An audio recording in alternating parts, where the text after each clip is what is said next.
Bonjour et bienvenue. Ce n'est pas la grève générale, mais c'est sa version moderne, la grève perlée, et il semble qu'elle démontre une forme d'efficacité. Le Premier ministre, ce matin, interview dans Le Parisien, Édouard Philippe, qui avait annulé un voyage au Mali pour rester aux prises avec le conflit social, et surtout, le président de la République qui a finalement décidé de parler. Emmanuel Macron veut gagner la bataille de l'opinion, alors il s'exprimera longuement ce jeudi à 13h sur TF1.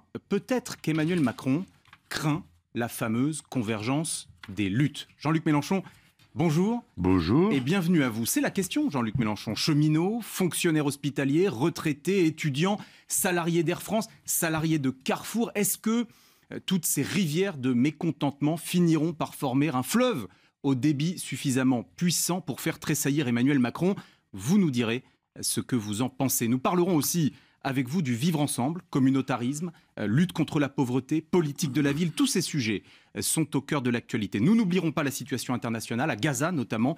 C'est le retour de la violence depuis plus d'une semaine. Et puis nos alliés kurdes de Syrie, les avons-nous abandonnés? Vous nous direz aussi un mot de l'incarcération de l'ancien président brésilien Lula. Pour vous poser toutes ces questions, Nicolas Barré, directeur de la rédaction des Échos. Bonjour Nicolas. Bonjour David, bonjour à tous. Bienvenue. Bonjour. Et Laurence Ferrari de CNews. Bonjour Laurence. Bonjour David. C'est le grand rendez-vous. Bonjour. Notre invité est le leader de la France Insoumise, Jean-Luc Mélenchon. Première question avec vous, Laurence Ferrari. Bonjour Jean-Luc Mélenchon. Bonjour madame. Tout le monde doit savoir notre détermination à aller jusqu'au bout. Déclaration d'Édouard Philippe ce matin dans Le Parisien.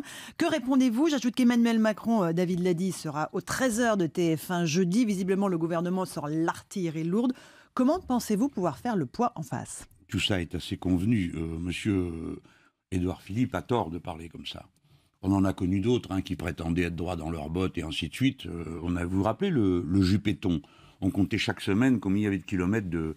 Ce n'est pas raisonnable, car je voudrais rappeler que deux facteurs sont en ligne. Le premier, c'est la conscience dans l'esprit public, quelle que soit l'opinion politique des gens par ailleurs. Il y a un attachement au service public, aux choses qui ont marché jusqu'à présent. Il y a une conscience d'intérêt général. Bon, tout ça existe dans la France, et encore une fois, je tiens à le préciser, toutes tendances politiques confondues. C'est-à-dire plein de gens qui ne sont pas de l'avis des cheminots, qui sont d'ailleurs peut-être en désaccord avec eux, néanmoins sont attachés au service public du transport. Et deuxièmement, il y a un gouvernement qui applique une feuille de route. Il ne faut jamais perdre ça de vue, sinon vous ne pouvez pas comprendre comment les événements s'enchaînent. Le Premier ministre et le Président de la République appliquent la feuille de route de la Commission européenne. Or, les Français se distinguent par leur hypocrisie. Les gouvernants français disent une chose à Bruxelles et en font une autre à Paris. Et donc, ils ont tout signé, tout accepté sur la directive transport. Ils ont même voté majoritairement, les Français je parle, les députés français au Parlement européen, c'est-à-dire ceux de droite, ceux du Parti socialiste et une partie des Verts, ont voté la directive chemin de fer, le 4e paquet ferroviaire. D'accord? Et puis quand ils arrivent à Paris, tout d'un coup, terminé, il n'y a plus personne. Et ils font semblant de ne pas être au courant. Et Bruxelles les rappelle, parce que Bruxelles, c'est eux, et leur dit, dites donc, mais vous avez voté le contraire, pourquoi vous ne le faites pas? Aujourd'hui, le changement de statut de la SNCF, c'est la conséquence du changement de statut de la société qui va gérer la SNCF. Et le but est la privatisation du rail. Donc Bruxelles dit aux Français, mais c'est vous qui l'avez voté, pourquoi vous nous faites des représentations? Alors ça, ce n'est pas dans la réforme. La privatisation n'est pas dans la réforme. Le gouvernement ne parle pas de privatisation. Peut-être ne les croyez-vous pas? Non seulement je ne les crois pas, mais je les accuse de préparer la privatisation, parce que c'est ça qui est prévu. Enfin, les gens là, vous êtes des journalistes quand même. C'est le contraire qui est écrit dans la loi. Non, mais je vais vous expliquer comment ça se passe. La loi prévoit au contraire que les actions de la société ne pourront pas être cédées par l'État. Parfait, formidable, scrognonieux, baïonnette au canon. Ils nous ont fait le même coup avec GDF. Alors, en effet, on ne touche pas à la part de l'État. Mais on inclut la société dans une autre. GDF a été inclus avec Suez. L'État a tenu sa parole. Il n'a pas vendu une seule action. Mais dorénavant, le privé est majoritaire. Et comme vous le savez, depuis que GDF est privatisé, le gaz coûte plus cher qu'avant. Bon. Et là, eh bien, ce sera la même chose. Et pour nous, on trouve ça tous ridicule parce que ça ne marche nulle part, la privatisation du rail. Et les Français ne le savent peut-être pas. Mais le rail a été nationalisé parce qu'avant, il était privé et qu'il ne marchait pas. Que c'était la pagaille, que les réseaux ne fonctionnaient pas, et ainsi de suite. Ça marche en Corse. Ça marche en Corse. Le train en Corse est privatisé, ça marche très bien. Jamais de retard en Corse. Ah bon? Et vous avez remarqué qu'en Angleterre aussi, je parle d'un pays de taille comparable, de population comparable, les gens payent 14%, 12% de 14% de leurs revenus pour utiliser le transport en public, les Français, c'est 2%. Non, il faut dire les choses. Alors peut-être que j'ai tort, mais on me démontrera que j'ai tort.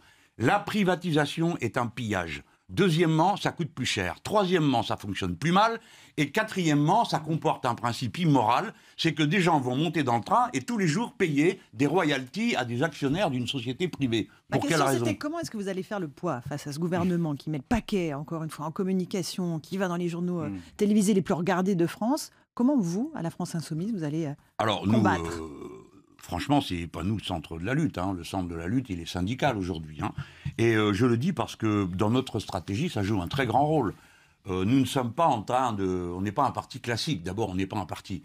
On n'essaye pas de valoriser l'étiquette. Ce qui nous intéresse, c'est que le mouvement mûrisse, s'enracine, s'élargisse, et parce que c'est lui qui va, pour finir, obtenir la victoire. Elle est de ce niveau-là aujourd'hui. Vous avez appelé à manifester. Vous avez lancé des marches, une à Marseille, une autre le 5 mai. Aucune. Nous soutenons des marches qui existent. À Marseille, c'est le syndicat CGT des Bouches-du-Rhône qui a invité tout le monde autour de la table. Bon, évidemment, je m'en réjouis, ça correspond à l'idée que je me fais de ce qui est nécessaire. Le syndicat CGT, le syndicat solidaire, la FSU s'y est mis, et puis une quinzaine d'associations et de partis politiques. On avait cru comprendre que François Ruffin avait appelé à une grande marche le 5 mai. Exact. Et c'est une démarche qui a un caractère plus citoyen, parce qu'il a convoqué ça à la Bourse du Travail. Et il pense que il faut laisser cette expérience respirer. Et les différents appels, par exemple le 19, vous avez une journée interprofessionnelle de grève. Bon, ça veut dire qu'à peu près dans toutes les professions, ce jour-là, on peut se mettre en grève pour manifester. Bon, alors voilà, ça c'est le fond de l'air. Alors après, que le pouvoir défende sa réforme, c'est normal, c'est une démocratie. Mais vous faites comme moi, vous faites semblant de trouver intéressant que le chef de l'État vienne s'expliquer sur le statut des cheminots à la télévision au milieu de la semaine. Vous allez le regarder quand même. Non mais attendez, vous allez regarder. Bien sûr que je vais regarder, mais je peux vous écrire d'avance le texte. Premièrement, vous devez comprendre qu'il faut moderniser. Deuxièmement, il y en a assez de la prise en otage. Troisièmement, ça va...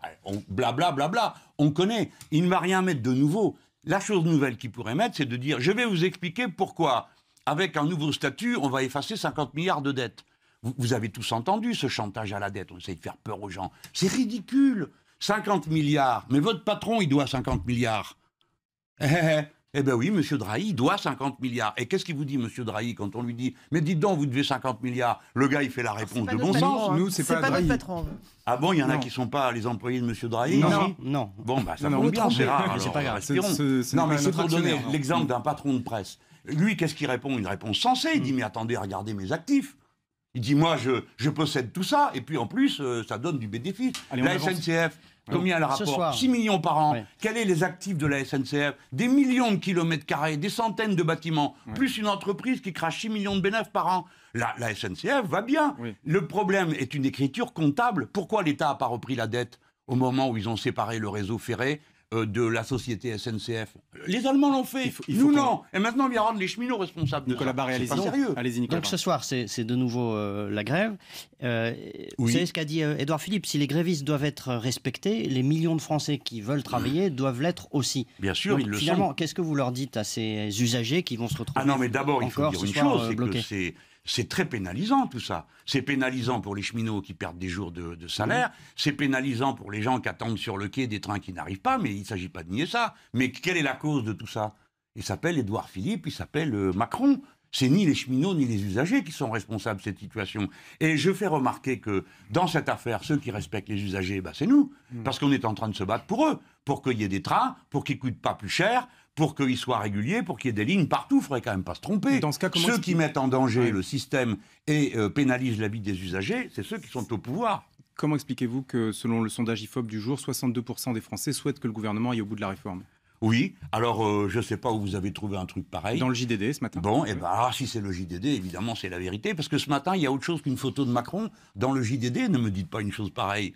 Comment ça? Qu'est-ce que ça veut dire? Quelle insolence? Bon, bref, il y a un sondage. Que voulez-vous dire Non, mais si on prend le sondage au sérieux, ce qui n'est pas mon cas, je ne crois pas qu'on en soit là. Je vais vous dire ce que veulent les Français. Les Français veulent qu'il y ait la SNCF qui marche comme un service public, et ils aimeraient bien que les trains roulent. C'est normal. C'est normal d'être comme ça. Mais il faut accepter l'idée qu'on est dans un moment où c'est tout ça qui se joue. Alors, comment j'explique? Ça prouve qu'il y a du travail à faire. Et je dis à mes amis qui m'écoutent, écoutez, au lieu de vous prendre la tête à des discussions qui n'en finissent plus ici ou là, aller sur le terrain, expliquer aux gens pourquoi c'est leur intérêt d'usager que la grève soit victorieuse. Le message est passé, on passe à un autre sujet avec vous, Laurence Ferrari. À l'heure actuelle, Jean-Luc Mélenchon, il y a une douzaine de facs qui sont le théâtre de blocages parfois violents, notamment à Tolbiac. Est-ce que c'est la bonne méthode de lutte, le blocage? Alors attendez, madame, pardon. Et est-ce que vous n'êtes pas gêné par ce qui constitue une entrave à la liberté des étudiants qui souhaitent pouvoir tout simplement passer leurs examens tout en étant non grévistes? Alors d'abord, commençons par les violences. Madame Ferrari, sans doute est-ce pour faire bref que vous avez oublié de dire que la violence en question, c'est celle d'un groupe d'extrême droite qui a attaqué une faculté. Bon, donc ceux qui dormaient là à ce moment-là ne présentaient zéro menace pour qui que ce soit. Il n'y a pas de cours la nuit et il n'y a pas d'examen non plus. Pourtant, l'extrême droite a attaqué... Bon, alors, nous avons un problème dans notre pays, je vous mets en garde tous. Nous avons la recrudescence d'un extrémisme d'extrême droite extrêmement violent dans toutes sortes de villes, qui va jusqu'à des tentatives d'assassinat, peut-être qu'on en parlera tout à l'heure. Oui, attention. Nous y viendrons. Alors, bon, là, vous me demandez si c'est une violence. Bah, à ce moment-là, n'importe quelle grève est une violence. Non, le blocage, c'est pas la même chose que la grève. Non, mais le blocage, vous êtes pour le blocage? Demandez aux étudiants, c'est eux qui ont décidé. Moi, je ne vois pas ça comme une violence. Je le vois comme une des formes d'action. Vous savez, fondamentalement, il y a toujours eu une difficulté à positionner une action en milieu étudiant. Mes souvenirs de jeunesse me reviennent à l'esprit, parce que faire grève quand on est étudiant, on arrête d'étudier alors que c'est tout pour soi-même. Il y a toujours eu une difficulté à définir la forme de l'action. Le blocage, c'est une entrave à la liberté des autres. Non, pensez-vous, c'est absolument non violent. Personne. Alors, des fois, il y a des mots qui montent, mais bon, pas plus. Vous avez des assemblées générales qui sont tout de même assez impressionnantes, et je voudrais saluer le courage de ces jeunes gens, parce que, voyez-vous, la moitié des étudiants aujourd'hui ont en même temps un travail salarié. Donc, il ne faut pas les prendre pour des petits jeunes gens, la jeunesse dorée, qui ferait grève par plaisir. Ce n'est pas vrai. Arrive la période des partiels, qui est un moment assez délicat, et je fais confiance aux étudiants, ils vont trouver eux-mêmes il faut qu'ils aient quoi 10 faire sur et comment 20 le faire. minimum. Il faut qu'ils aient 10 sur 20, ça fait partie de leurs revendications. Il faut qu'ils aient 10 sur 20 à leurs examens. Je ne suis pas capable de répondre à cette question. S'il le mérite, pourquoi pas. Non, mais voilà, il faut mériter sa note. On ne va pas décréter que tout le monde a 10 sur 20. J'imagine que vous pensez ça. Non, mais je ne sais pas d'où vous sortez ça. C'est une des revendications des étudiants. Non, c'est une des revendications. À un endroit, vous trouverez toutes sortes de choses. Hein. Ouais. Moi, à mon restaurant universitaire, quand j'avais 20 ans, sur le mur, il était écrit « Baisse-toi ». Et puis le dernier mot, c'était « ébroute ». Personne n'a jamais brouté. Nicolas Barré. La ministre de l'Enseignement supérieur, Frédérique Vidal, considère que la France insoumise n'a pas sa place dans les facs. D'ailleurs, elle dit les étudiants sont parfaitement capables d'être représentés par eux-mêmes, et certainement pas par des mouvements politiques. Et en gros, elle considère qu'il y a des militants de chez vous qui vont dans les facs, qui ont sans doute plus l'âge d'être étudiants, et qui vont dans les facs. Qu'est-ce que vous lui répondez?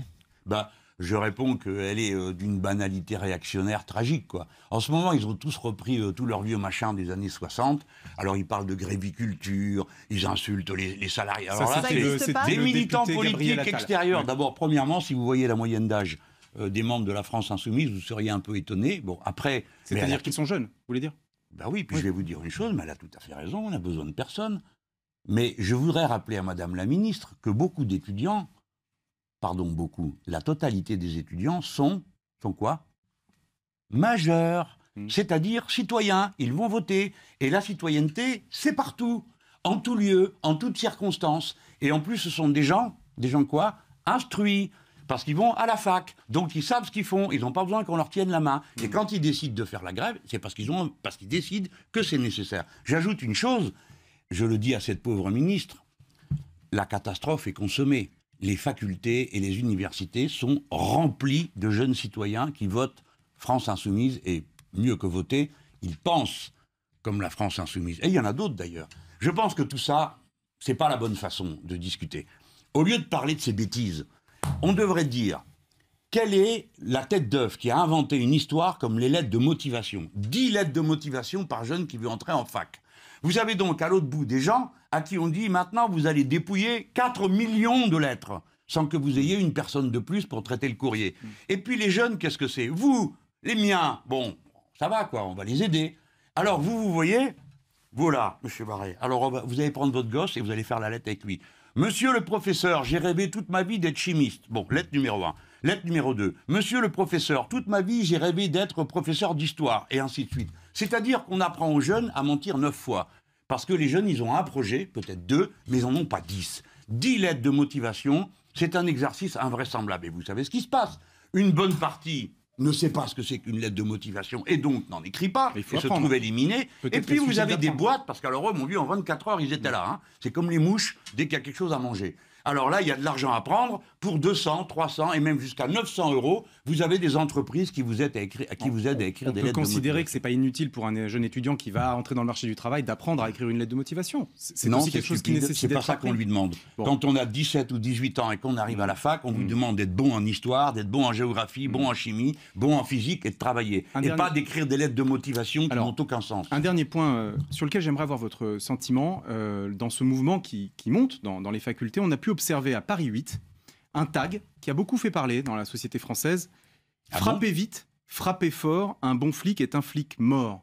Que dites-vous, vous, Jean-Luc Mélenchon, Ah ben aux moi, jeunes qui peuvent écrire ou lire Ouais, ce genre de arrêtez, propos? On croirait, si on vous écoute, on croirait que les facs sont remplis de sauvages qui Non, il y a n'attendent juste qu'une un occasion tag. pour sauter à la gorge. Pas du Écoutez, tout, il y a juste un c'est un tag. tag stupide. Mais si vous voulez que je vous parle de tag stupide sur les bâtiments de votre propre journal, je peux vous en parler. Hein, parce que quand quelqu'un vient marquer dessus son nom, bon, on sait ça, on connaît tout ça. Moi, je ne peux pas être d'accord avec une idée pareille. C'est stupide, les copains. Là, si vous m'écoutez, repeignez ça tout de suite. Jean-Luc Mélenchon est l'invité du grand rendez-vous. Merci. On marque une pause très brève, on se retrouve tout de suite.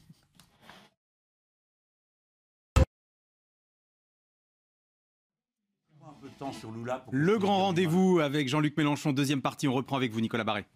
Gaza a été le théâtre d'une nouvelle journée meurtrière vendredi. 9 Palestiniens tués à la frontière à la suite d'échanges de tirs avec l'armée israélienne. Quelle est votre lecture de ces événements ?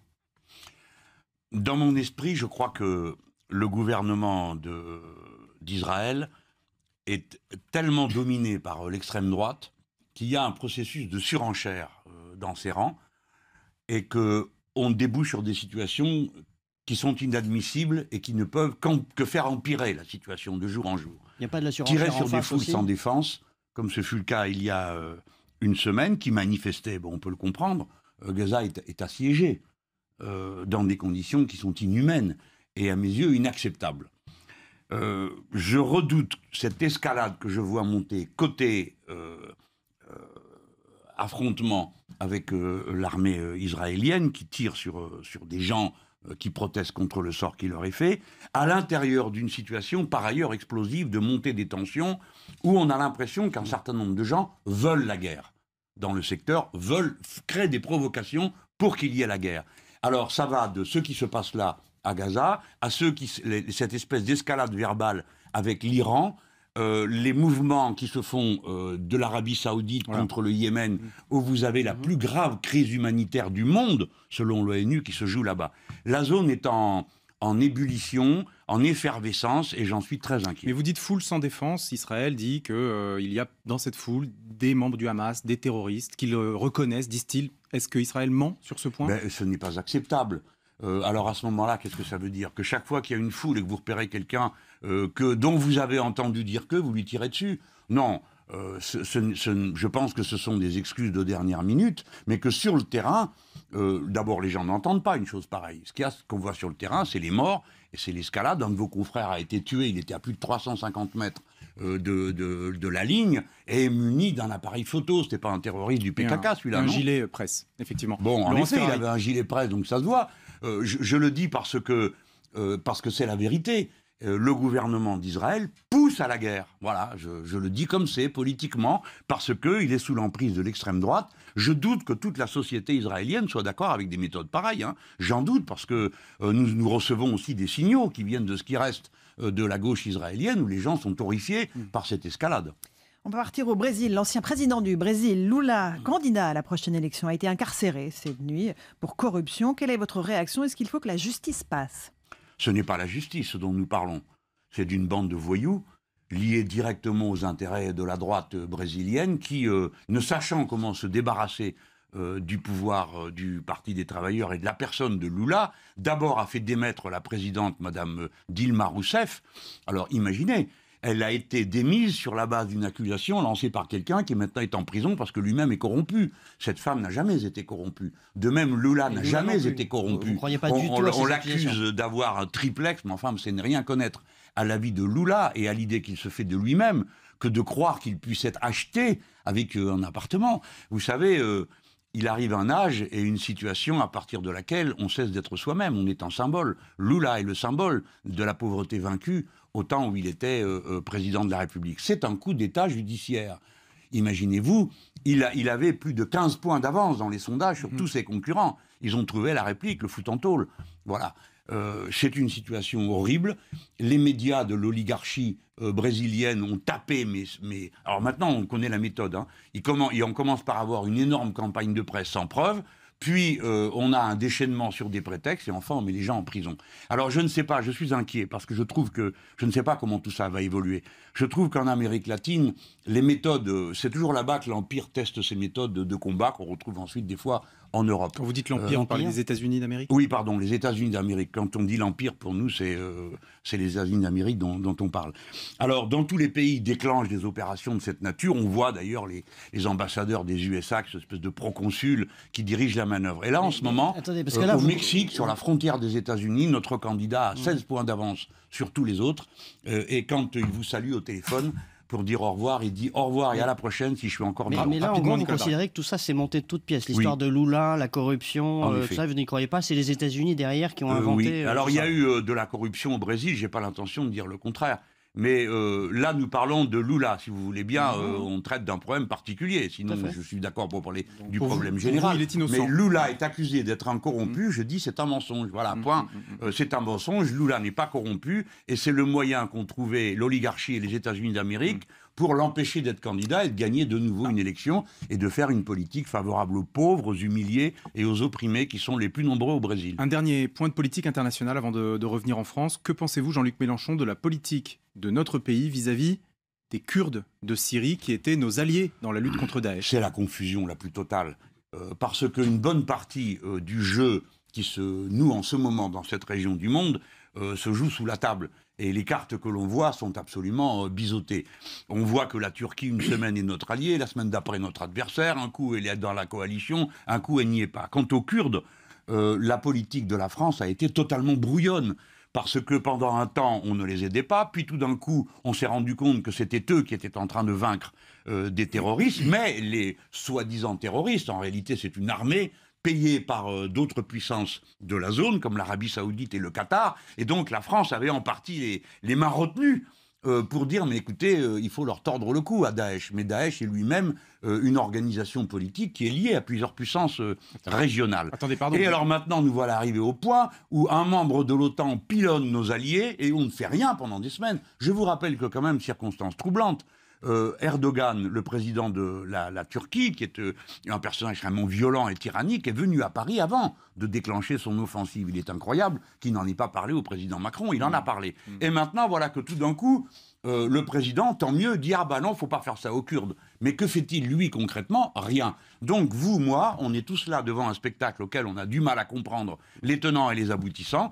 Et je dois dire que tout ça est globalement lamentable. Je répète mon soutien aux Kurdes qui se battent, et je voudrais vous dire que l'Europe, les États-Unis d'Amérique et notre pays commet une erreur énorme en traitant le PKK, le Parti communiste du Kurdistan, d'organisation terroriste. Elle ne l'est pas, on peut ne pas être communiste et détester le communisme kurde, mais en attendant, ça n'en fait pas une organisation terroriste. Le contraire, ce sont des combattants courageux de la liberté. Nous revenons en France avec Nicolas Barré. Le fils de Mireille Knoll, qui avait été assassiné il y a à peu près 2 semaines, estime, et c'est grave, que les Juifs d'Europe sont en danger. Est-ce que vous partagez ce constat? Oui, il n'a pas tort. L'antisémitisme en Europe s'est amplifié à la faveur de criminels d'amnistie. Par exemple, ne pas avoir compris que le pouvoir ukrainien qui a été mis en place à la faveur des manœuvres des États-Unis était un pouvoir qui, au départ, comptait un nombre d'antisémites tout à fait considérable dans ses rangs. Ne rien dire lorsque, au contraire, célébrer un homme comme M. Navalny en Russie, qui a tenu des propos antisémites absolument inacceptables, et ainsi de suite. On peut faire le tour de pays en pays. Et Viktor Orban, qui va être réélu aujourd'hui. Et Orban est une caricature. Oui. Mais vous savez, Orban, c'est un petit peu ce que je viens de vous décrire il y a un instant, c'est la confusion.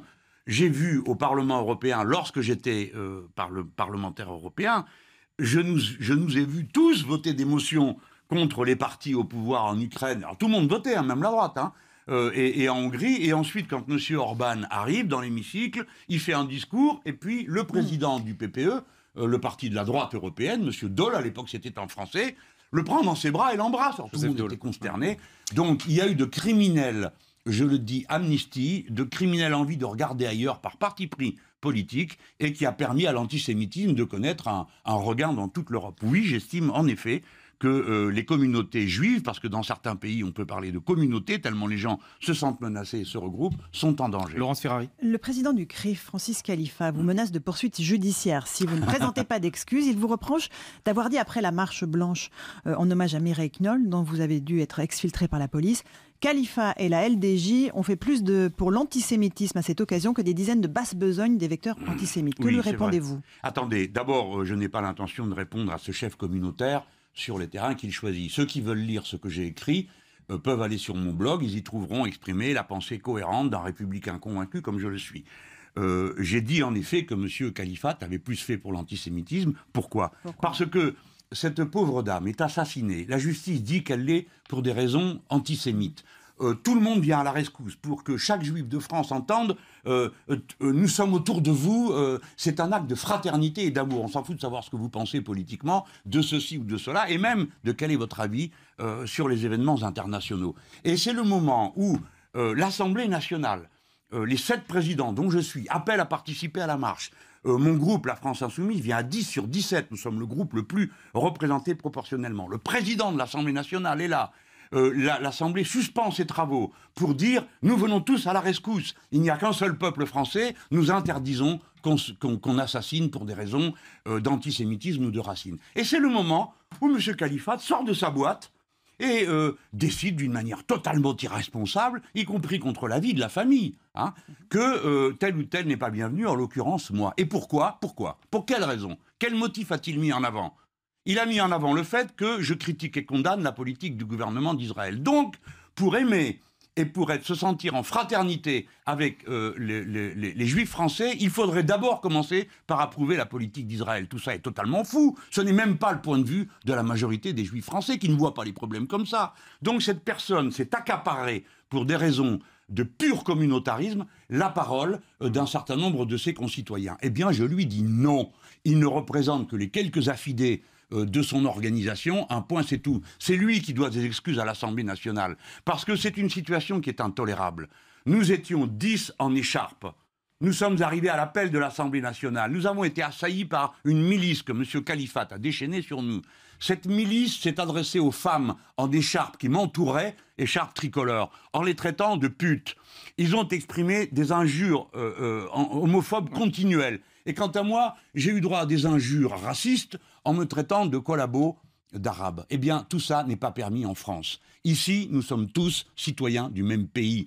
Et je ne reconnais pas à M. Khalifa, ni à son prédécesseur, qui était aussi malfaisant que lui, qui avait déclaré qu'il était le représentant politique de la communauté juive. Non, les juifs français n'ont pas d'autres représentants politiques que leurs députés, leurs maires, enfin, ceux qu'on élit tous ensemble. Ça suffit. Le communautarisme doit être mis à sa place, fût celui-ci comme tous les autres. Et si un jour la France insoumise gouverne ce pays, vous ne verrez plus un seul ministre, ni un seul de nos membres ne sera autorisé à participer à des manifestations communautaristes. Nous sommes tous français et nous avons un devoir de fraternité. Jean-Luc Mélenchon est l'invité du Grand Rendez-vous, c'est la fin de la deuxième partie. Très courte pause, on se retrouve tout de suite.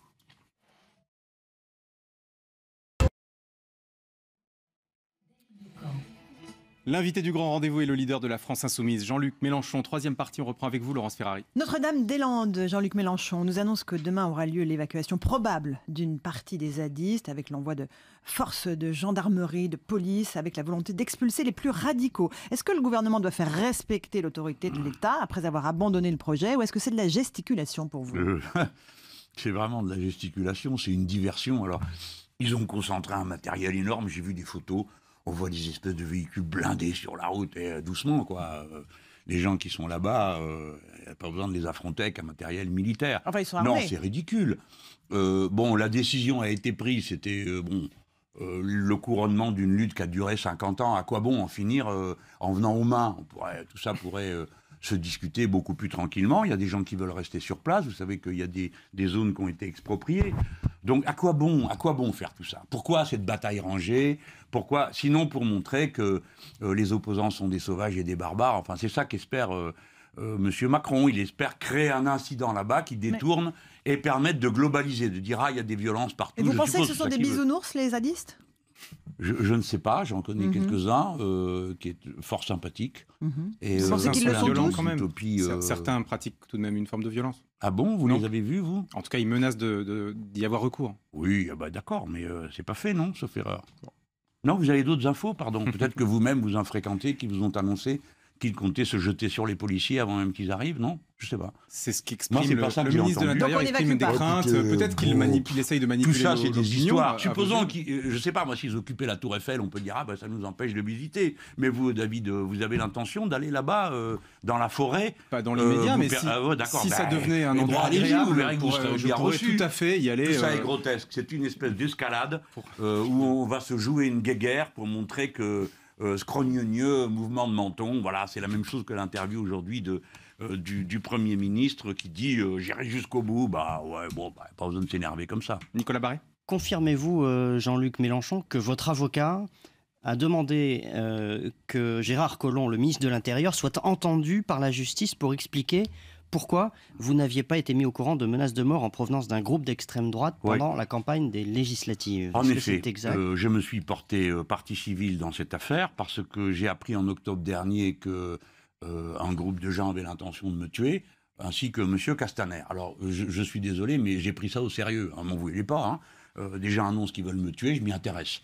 Et j'ai découvert que la protection que M. Collomb m'a refusée pendant la campagne législative, vous vous rappelez, 2017, j'ai demandé à être protégé parce que j'avais reçu des menaces de mort.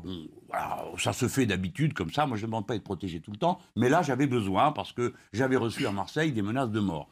Alors, on me l'a refusé. Et puis après, je découvre que le 28 mai, donc on est en pleine campagne, ils ont arrêté ce personnage. Qui ensuite a déclaré au juge qu'il avait l'intention de me tuer, puis M. Castaner, puis qu'il a changé d'avis. Alors la juge me dit, il a dit qu'il n'avait pas continué. Je ne vais quand même pas vous dire qu'il avait l'intention de continuer. Qu'on comprenne de quoi on parle, c'est un homme qui était lié à un groupe... c'est quand même un problème. Mélenchon, il faut qu'on comprenne de quoi on parle, c'est un homme qui est lié à un groupe d'extrême droite. Voilà. Et c'est un groupe d'extrême droite, mais c'est ce que je vous disais tout à l'heure. Il y a des groupes d'extrême droite qui prolifèrent dans le pays, qui souvent ont commencé leur premier pas avec le Front National et qui maintenant vont au bout de cette logique. Ceux-là voulaient nous tuer, et moi et Castaner. Ni moi ni Castaner n'avons été prévenus de rien. À ce moment-là, ils arrêtent une personne. 4 mois plus tard, ils en arrêtent 9 autres, qui étaient toujours en action pendant ces 4 mois. Personne ne nous a prévenus. Écoutez, je vous demande de réfléchir les uns les autres ici. Quand vous découvrez après coup, pendant 4 mois, il y avait 9 personnes qui participaient à un complot pour vous assassiner, vous avez le droit de vous émouvoir et vous demander pourquoi personne ne vous a prévenu. Mais donc vous accusez, j'ajoute qu'il faut voir le genre de dingue que c'est. La procureure me dit, ils sont fous. Mais je dis, c'est justement pour ça qu'ils sont dangereux. C'est parce qu'ils sont fous. L'un voulait faire un lance-flamme. D'accord? Ils cherchaient sur Internet comment fabriquer un lance-flamme pour en finir avec moi ou avec Castaner, je ne sais pas lequel des deux. Du coup, Castaner aussi s'est porté partie civile. Et nous demandons à M. Collomb pourquoi, d'abord, on a arrêté ce type. Enfin, nous demandons, Christophe Castaner ne demande rien. Vous, la France Insoumise, nous... nous, moi et mon avocat, ça fait deux, donc deux pluriels. Alors, singulier jeu. Vous veniez de parler de Jean-Luc Mélenchon, vous faites exprès. Vous veniez de parler de Christophe Castaner, je voulais pas qu'il y ait de confusion. Allez-y. Oui, mais Castaner, il est comme moi. C'est un être humain, il a une famille. Et il a eu la désagréable surprise de découvrir que les types surveillaient ses entrées et sorties de chez lui. Du coup, lui aussi, il se porte partie civile parce qu'il dit « Ah, mais moi, j'étais pas au courant de tout ça. » Imaginez-vous, ces gens sont dans le même gouvernement. Et il y en a un qui dit pas à l'autre « Dis donc, tous les jours, il y avait quelqu'un qui guettait tes entrées et tes sorties avec l'intention de te tuer. » Bon, voilà. Je trouve que, je demande qu'on prenne au sérieux les menaces de mort et je vais en profiter pour vous dire la chose suivante. Oui. Sur 17 que nous sommes au groupe La France Insoumise, il y en a 5 qui font l'objet d'une menace de mort aujourd'hui. Alors ça va, il est temps de faire baisser la température dans ce pays. Ça ne peut pas être ça nos relations politiques. Et l'extrême droite doit être prise au sérieux comme danger de violence et de meurtre. Parce que c'est eux qui attaquent à Montpellier un amphi d'étudiants, c'est eux qui attaquent à Tolbiac, c'est eux qui me menacent de mort, c'est eux qui font des contrôles d'identité dans la rue dans au moins 2 villes. Ça suffit. Maintenant, le ministre de l'Intérieur doit prendre au sérieux la menace que représentent les groupuscules radicalisés de l'extrême droite. Alors justement, dans une température maîtrisée, oui. Je vous pose une question et croyez-moi, il n'y a aucun corporatisme dans cette question. Ça va très mais bien se passer. Je sais bien lorsque que vous dites... n'avez pas de corporatisme. Aucun. Jean-Luc Mélenchon, Oui. lorsque vous déclarez sur France 5, et je vous cite, « Les médias font un travail de merde et salissent les grévistes », est-ce que vous n'êtes pas dans une forme de généralisation peut-être parfois un petit peu excessive? Alors, parfois, peut-être, un petit peu excessive. Il ne reste plus grand-chose à la fin de votre phrase. Est-ce que vous ne faites pas une généralisation excessive? Ça vous va comme ça? Pas du tout. J'invite tous ceux qui m'écoutent à regarder ce qui passe à la télévision du matin au soir dans le début de chaque grève et ils auront la démonstration. Alors, peut-être que l'intellectuel que je suis ne devrait pas dire des gros un mots. travail de merde. Oui. On devrait dire Essayons de des pas les- paroles plus... Oui. Vous faites un travail défécatoire. Ou bien vous faites un travail excrémentiel, je ne sais pas, quelque chose de plus distingué. Mais écoutez, quand je me suis exprimé de cette manière, vous savez très bien ce que j'étais en train de dire. C'est que sur toutes les chaînes, on nous a joué le numéro de les usagers pris en otage, les grévistes, blablabla. Bon, bref. Mais ne devriez-vous voilà. pas vous concentrer Alors, j'ai sur... dit ce qui est. Mais Jean-Luc je vais vous dire Mélenchon. une chose, Oui. monsieur Doucan, à quoi vous devriez faire attention. Ne le prenez pas pour une Non, non. menace. Vous allez voir, ça va très bien se passer. Il n'y a Oui, aucun oui. corporatisme de ma part.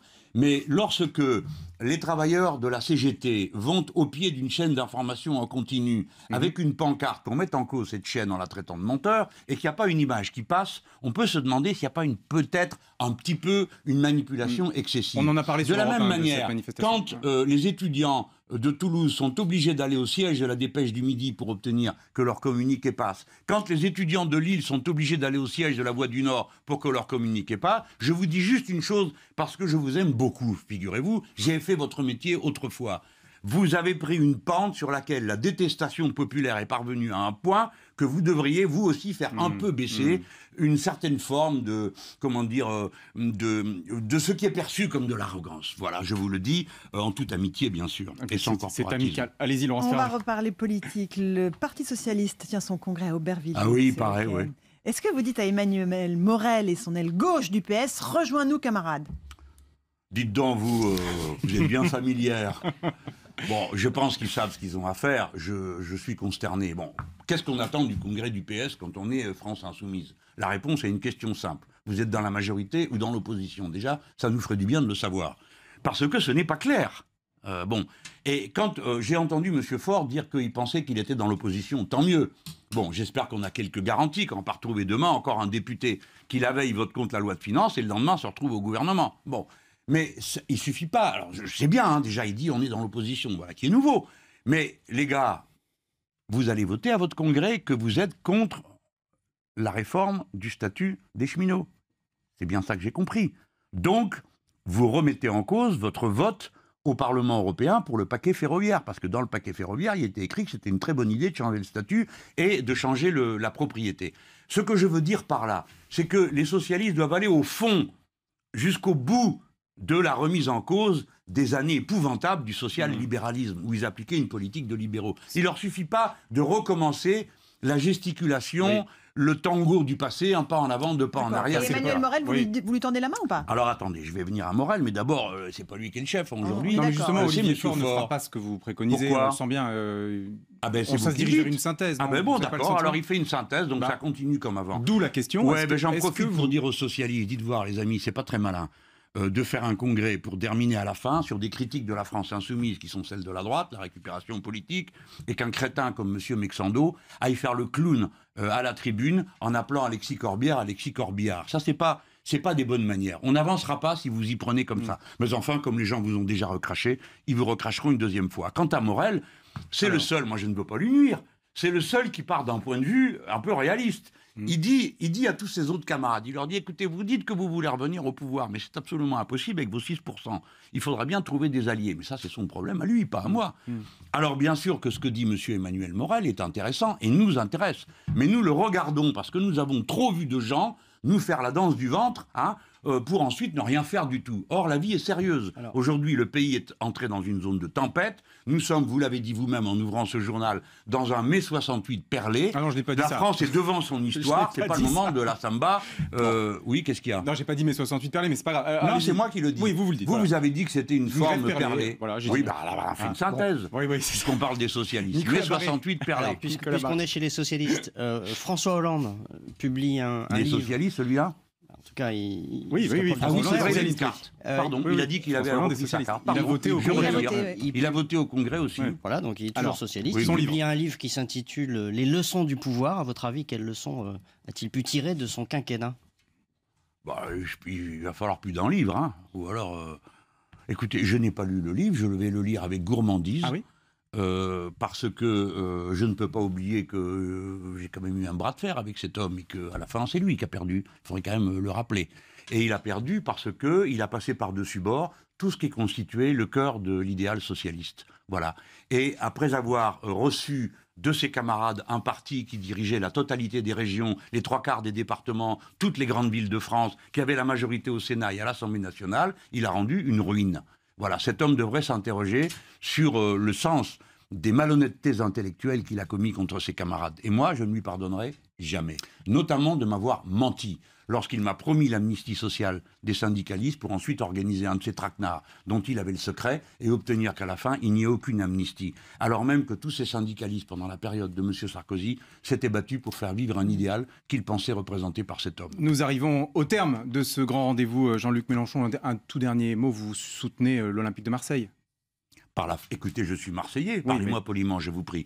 Quand on épouse Marseille, il y a l'OM avec. Alors donc, pronostic pour jeudi prochain. Ils sont en difficulté, les Marseillais. Ils ont perdu 1-0 la semaine dernière. Écoutez, je ne vaux En Ligue rien Europa. en foot. Ah, d'accord. Arrêtez de C'est me bien de torturer. l'admettre. C'est Je bien. vaux rien, j'ai un mal de chien à comprendre. Je sais juste qu'à Marseille, tout le monde est pour l'OM. Les gens, ça les met dans une passion formidable. Donc- et voilà, et moi je suis comme eux. Alors Donc je suis vous dites avec vive eux. l'OM. C'est la fin de ce, Oui, de ce grand oui, rendez-vous. écoutez, on est Merci, Marseillais, on est pour l'OM. On n'a jamais merci. vu un Marseillais pour le PSG quand Merci même. Jean-Luc Mélenchon. N'exagérez pas, vous. Hein. Merci beaucoup Jean-Luc Mélenchon. Merci à tous. Vous êtes chaque semaine plus nombreux à nous suivre. Nous vous en remercions. Je vous dis à dimanche prochain. Notre invité sera l'ancien Premier ministre